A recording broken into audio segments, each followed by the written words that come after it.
Mimi ni msemaji wako Hamisi Mlisho.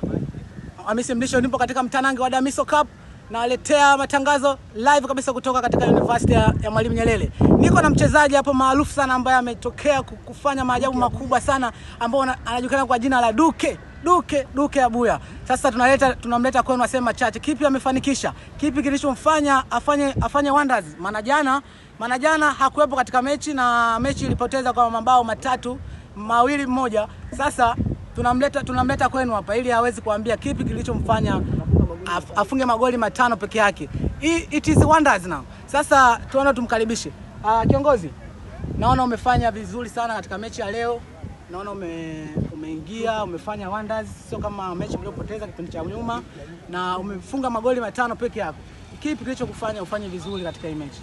Kwanza kabisa napenda kumshukuru Mwenyezi Mungu katika mchezo ulioisha na kutusimamia kwa timu kwa ujumla kuweza kupata ushindi.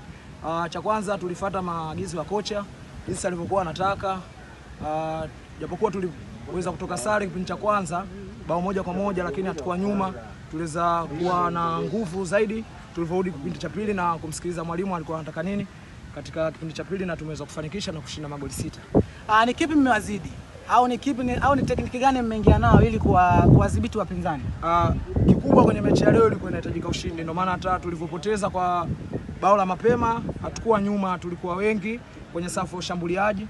Lakini Mwenyezi Mungu kaweza kunishikia, japokuwa magoli mengi nimefunga mimi katika mchezo. Lakini yote kwa yote ni timu katika kupambana. Sasa kama mchezaji unajulikana kwa Duke Abuya, kipi unajisikiaje kwa kufunga magoli 5 peke yako? Najisikia furaha na sio peke yangu, tuna timu kwa ujumla kwa sababu wote tumepata ushindi. Magoli nimefunga mimi ila timu nzima tumepata ushindi. Kwa hiyo najisikia furaha. Basi tunapenda kumpongeza kwa alichokifanya.